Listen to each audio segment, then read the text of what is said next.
There are cities in India that everyone already knows: Delhi, Jaipur, Agra. The usual list. And then there's this one: clean streets, the kind you don't expect. Food that made me pull over and get out of the car. And a 240-year-old gateway that almost nobody is talking about. I drove 700 kilometers today to get here. Food travel and DIY takes you to Lucknow. 6:30 a.m. and Jabalpur is still sleeping. The smoke waterfall from yesterday is still playing in my head. That sound, that mist, the way that the Narmada river just stopped being gentle and became something else entirely. I'd been at Bideghat until late, and now there are 700 kilometers of highway between me and a plate of something I've been thinking about for 2 days. The drive from Jabalpur to Lucknow. Here's something I've noticed on this drive. Bangalore to Nepal, every city has a different kind of energy in the morning. Nagpur was wide and organized. Jabalpur was ancient and gentle. And Lucknow, I've heard things. Clean streets which you don't often hear about Indian cities. A food culture that people call the best in the country. An night scene that keeps going until you decide to stop it. I wanted to find out for myself. Madhya Pradesh gives you long, quiet highways. Good roads, light early morning traffic. Trees on both sides. Then the landscape shifts. The Vindhya hills flatten into the agricultural plains of Uttar Pradesh. And here, at this border, you cross into something much larger. Fun fact: Uttar Pradesh has a population of approximately 240 million people, more than the entire country of Brazil. Around the halfway mark, somewhere near Prayagraj, I stop for chai. A dhaba with plastic chairs and one man with a gas stove who doesn't take orders. He just pours. I sit there for 15 minutes.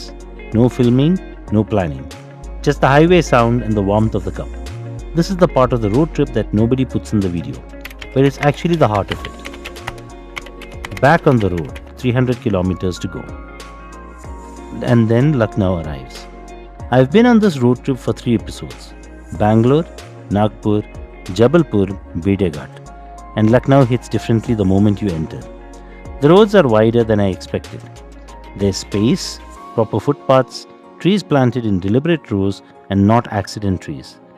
Intentional ones. And it's clean. Genuinely clean. For a city of 3.5 million people, that's not something you take for granted. Lucknow has a phrase, "Pehle aap," you first. In the Nawabi era, even during arguments, people here insisted on the other person speaking first. That's the tehzeeb, the etiquette, that this city is built on. You still feel it. People are slower, more measured, less aggressive in traffic, more likely to give way. It's strange to describe a city as polite, but Lucknow is polite. Lucknow's food identity comes from the Nawabs, the rulers of Awadh, who governed this region for most of the 18th century. The Nawabs were famous for 2 things: extraordinary refinement and extraordinary food. And the dish they refined beyond all others is the Galouti kebab. Galouti, from the Urdu word Galavati, meaning that which melts, because that is exactly what it does. I took one bite and I understood. The Galouti kebab uses 160 spices, 160, and somehow you can't identify any single flavor. You just taste everything together. Perfectly balanced, a flavor so complete it leaves no room for thought. The story behind it. In the 17th century, in the Nawab's court, there was a competition amongst royal cooks. Create the softest kebab imaginable.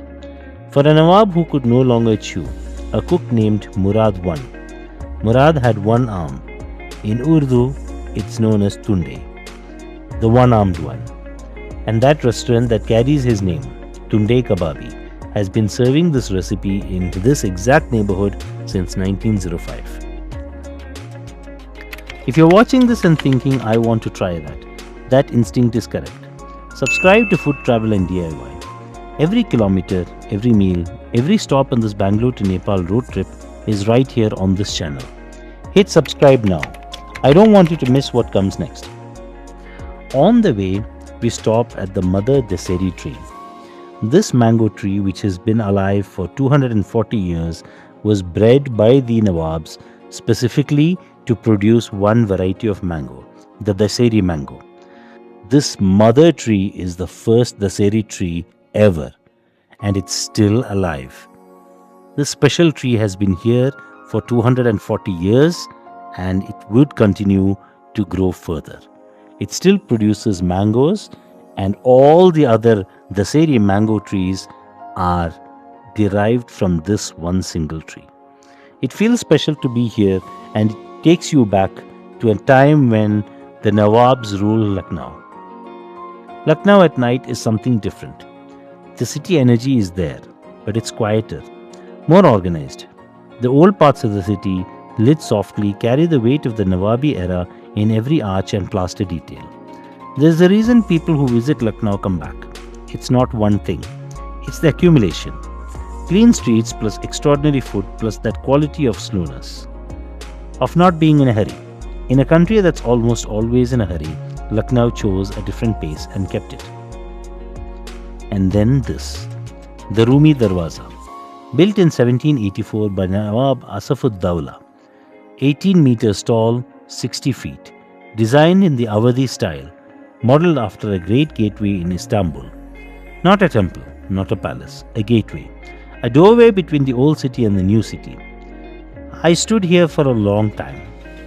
There's something about standing on an 18-meter arch built 240 years ago that makes your own timeline feel very, very small. The Nawab who built this, he was thinking in centuries, not for himself, for this. And it's still here. And almost nobody outside the state is talking about it.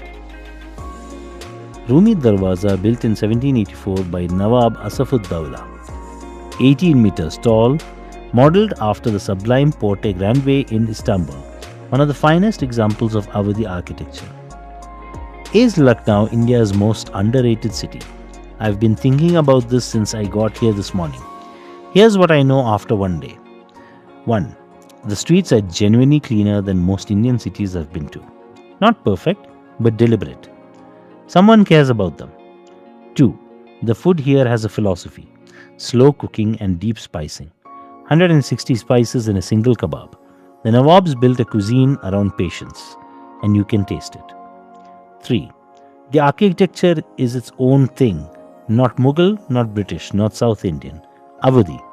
A style that only exists here. Most underrated? Possibly. But the real answer is this.